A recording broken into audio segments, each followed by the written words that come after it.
Hello everyone and welcome back. I'm the R6 Lore Guy, and in this video I want to take a look at Phobos, the whole thing going on with Dokkaebi right now, and the potential operator we could actually get from this. Now I want you all to drop a comment right now, let me know what you think is going to happen. Do you think we're going to get Phobos as an operator? Do you think we're going to get maybe a remaster or change to Dokkaebi, because she is regarded as the most overpowered attacker in the game? Or do you think this is all purely just for narrative? Now I want to come right out of the gate and say, I think we're either going to get Phobos as an operator or a Keres soldier, might not have to be Phobos, but someone from the Keres Legion who has the ability to hack on defense. And I want to explain in this video the groundwork in which I think they are potentially placing for this and how it could work. So of course in the lore you had the whole infiltration of the recruits, the assault on Hereford. I've talked about it a bunch, I'm not going to go over everything again in this video. But with the destruction of Hereford base, we also saw the Keres Legion capturing Dokkaebi and holding her hostage. Now we already did establish that Deimos showed interest in Dokkaebi prior to this assault of Hereford base, and that he isn't one to leave someone alive if he doesn't have to, so there is an importance for Dokkaebi for the Keres Legion. Now a lot of this is also entwined with the brand new 6v6 mode coming in Siege X, known as Dual Front, as it is going to have new assignments every season, and the first assignment we have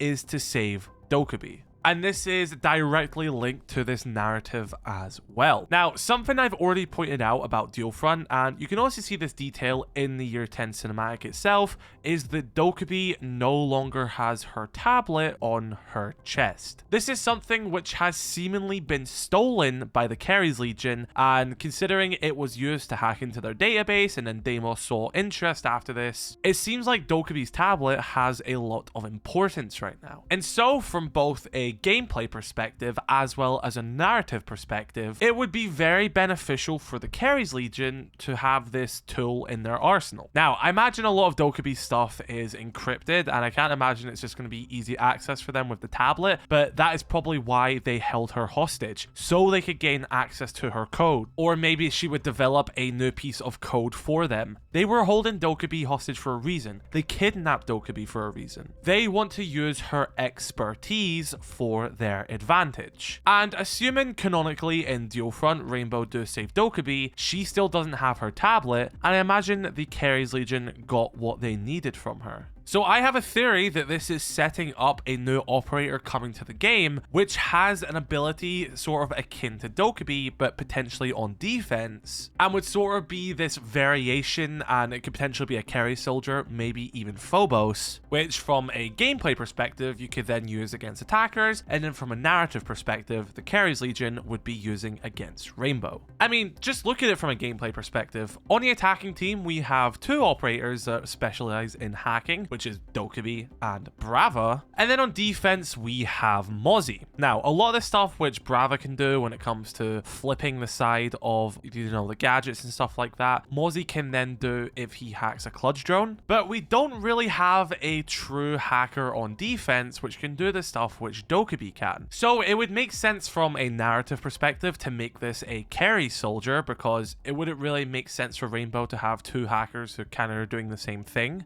I mean, just look at Solace and IQ. The whole reason to bring Solace in was that IQ was no longer working with Rainbow and is a part of Nighthaven. Although their gadgets are very similar, and Solace's gadget actually was built as an upgrade for IQ, IQ was no longer there. So that sort of gave us a narrative explanation why we have two operators which are so similar to each other, because obviously in game, one's an attacker, one's a defender. We can make that separation. But in the lore, they're on the same team, so you're kind of being like, what's the point in having these two gadgets which are so similar, and technically Solace's one is objectively better than IQ's? Well, don't worry, IQ's on Nighthaven, so it makes sense for Rainbow to have someone else. So from a gameplay perspective and a narrative perspective, it would make sense to introduce an operator which is similar to Dokkaebi, but then in the narrative, you're not having two Rainbow operatives who have the same gadget, if that makes sense. So how would a defending version of Dokkaebi work? Well, similar to how Dokkaebi can knock you off cameras whilst your phone is ringing, I imagine a defending version could do the exact same thing. Let's pretend it is Phobos or another Keres soldier. They would activate this gadget, and that means all of the attackers would be preventing it from droning. It could even potentially stop them from activating gadgets for that period of time as well. And then you could even gain access to the attacker's drones. you could genuinely just have an inverse of Dokkaebi. Dokkaebi knocks defenders off cameras, and when she hacks one of their phones, she can gain access to their feed. This defending version of Dokkaebi would knock attackers off their cameras, and then if they kill an attacker, could then hack their phone and get access to the attacker's feed. That would actually be a really good operator to cause a lot of attackers to stop solo pushing, as well as solo rushing into site. One of my biggest angers when I'm playing with a random is that they'll just go solo roam with absolutely no intel, they'll spawn peek, they'll die instantly, and then a Dokkaebi will manage to hack their phone in the first 20 seconds of the round, and all our cameras are now compromised. You would then have that dilemma, but on the inverse. If an attacker just runs into sight or does a silly play, this defender would then be able to hack their phone, and then you have access to all of the attacker's drones. Not saying you would necessarily be able to control them, but just be able to view them like you can with Dokkaebi. Or maybe it could just act completely different but still require hacking, hence why Dokkaebi was needed to be captured by the Keres Legion. And maybe it could be like an alternative to mute, where you have an option on the left of the screen, similar to how deimos can choose a target. This defender could choose an attacker who is scanned, and then using this code which Dokkaebi has been forced to make for them, you could specifically mess with the electronics of a certain attacker. So if they have a thermite, for example, this defender could then target thermite, initiate a hack on thermite himself, and then during this period of being hacked, he won't be able to detonate his thermite charge because the connection between his detonator and his exothermic charge, for example, could then be disrupted.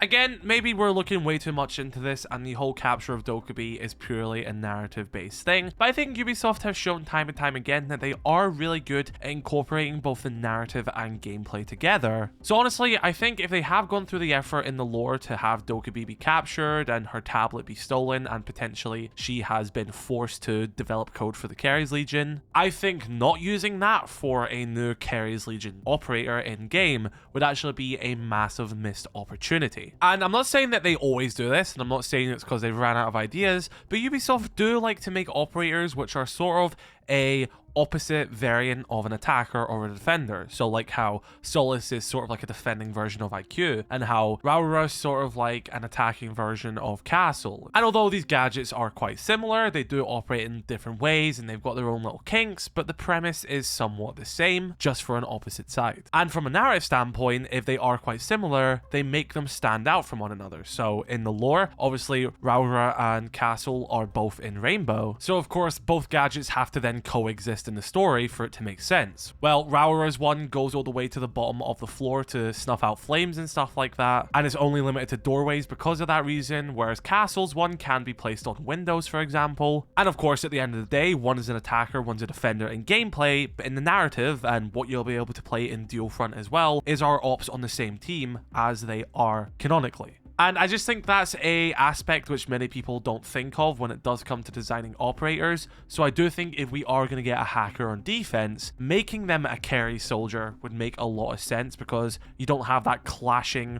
of two Rainbow operatives in the narrative doing the same thing. They solved that issue with Solus by having IQ in Nighthaven. Whether they planned that originally from the start or it just worked out that way, I don't know, but it did work out. So yeah, I'm going to be very surprised if they don't go down this path with Phobos or a carry soldier and Dokkaebi. I feel like it just makes the most sense. But yeah, obviously we're going to have to see how the story develops around this and just wait to see what operators we get next. Year 10 has been a bit different because we do typically get a roadmap at the beginning of the years. However, since we have Siege X releasing this year, they have withheld from doing a roadmap. Will we see one at any point this year? Potentially, maybe after the release of Siege X. You have to remember there is still going to be a season reveal for Siege X, because, I mean, I assume we're getting something that season, whether it's a remaster or a new operator, but there's definitely going to be a season reveal because it is still Year 10 Season 2. Although it is the launch of Siege X, there is a season launching there. So maybe they'll take that opportunity to then sort of tease Year 10 Season 3 and 4, or maybe they'll just wait to Year 11 before they start doing a roadmap again. But yeah, I would absolutely love to see a brand new Keres Legion operator using Dokkaebi's hacking skills for their own malicious intent, and in gameplay it would give us a reason to have a Dokkaebi on defense. But when it comes to the specifics of what that gadget could be, let me know what you would like it to be in the comment section below. Do you want it just to be like an inverse of Dokkaebi, or do you want it to have its own special gimmicks, introducing a way of maybe similar to more like Brava on defense than necessarily Dokkaebi? But I definitely think that's what the narrative is laying the groundwork for. Be sure to let me know your thoughts on this video. Drop a like if you did enjoy. Subscribe if you're new. Catch you on the next one. I love you all. Stay safe. Peace.